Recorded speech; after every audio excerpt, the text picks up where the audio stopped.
আসসালামু আলাইকুম। বিসমিল্লাহির রহমানির রহিম। গরুর মাংস দিয়ে বুটের ডাল দিয়ে রান্না করব। আর এখানে আমি লাউ খোসা, আলু, সিম একসাথে কেটে নিয়েছি ভাজি করার জন্য। এখন আমি এখানে গরুর মাংসগুলো হাতে মাখায় কষাই দিব। এখানে আমি পেঁয়াজ কাটা, দারচিনি, এলাচি, তেজপাতা, লং নিয়েছি, সবগুলো এখানে দিয়ে দিতেছি একসাথে।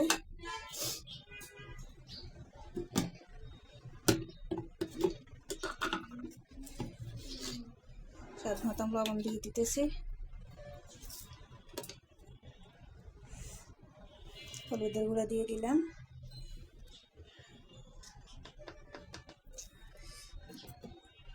মরিচের গুঁড়া দিয়ে দিলাম,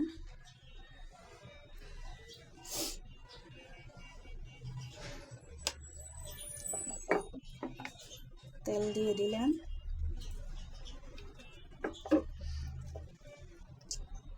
রসুন বাটা দিয়ে দিলাম। এখানে আমার ব্লেন্ডারে এখন আদাটা আমি পেস্ট করে নিয়েছি।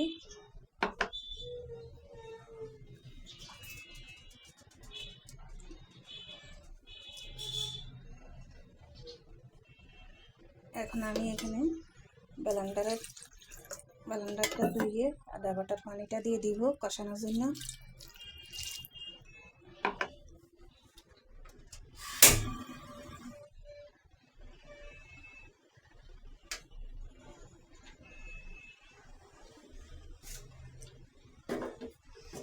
কষানো বসাই দিচ্ছি, জিরার গুঁড়োটা একটু পরে দিতেছি।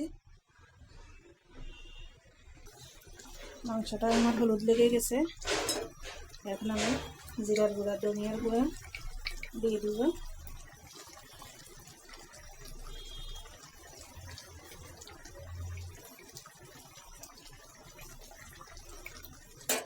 একটু নেড়ে ছেড়ে দিব।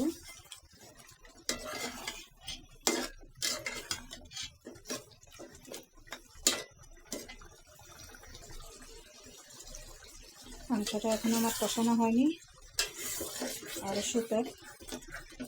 এখন আর শুকালে তো আমি ডালটা দিব।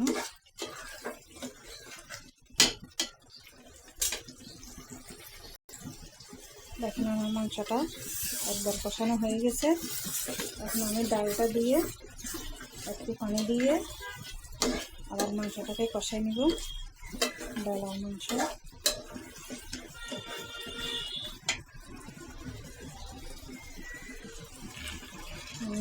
ডাল দিয়ে দিলাম,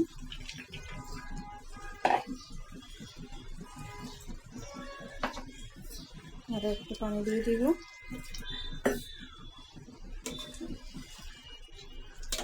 ডালটা আমার ভালোভাবে ভিজছে, আমি 2-3 ঘন্টা ডাল ভিজে রেখেছি। এখন আমি এক পর্যায়ে ডালটা ঢাকনা দিয়ে দিব।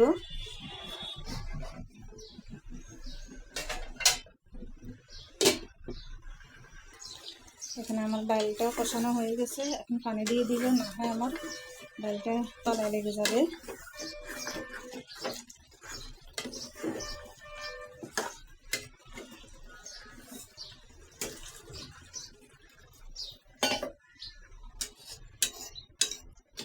পানি আর একটু দেওয়া লাগবে।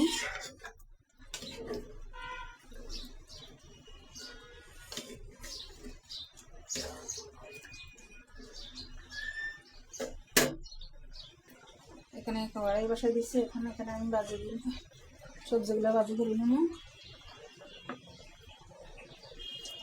তেল দিয়ে দিলাম,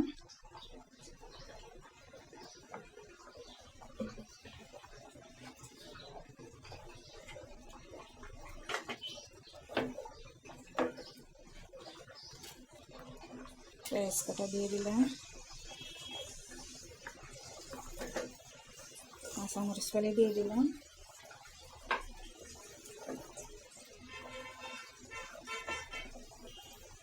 একটু রসুন বাটা দিয়ে দিলাম,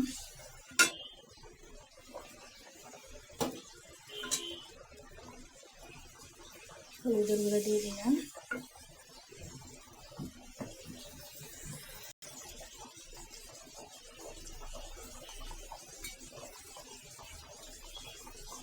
জিরার গুঁড়ো দিয়ে দিলাম।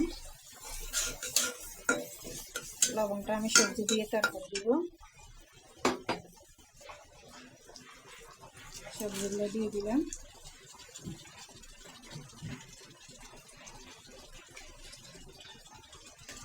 আর এখন আমি লবণও দিয়ে দিব।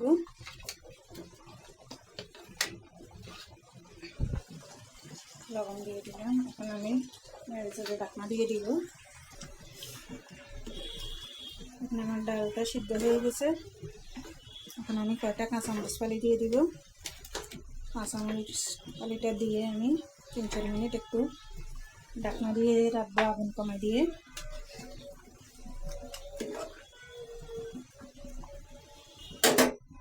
আগুনটা আরও একটু কমে দিব। এখন আমি ঢাকনা দিয়ে দিব। পাশে আমার বাজিটা সিদ্ধ হয়ে আসছে। আরও 2-3 বার নেড়ে চেড়ে দিছি ঠান্ডায়।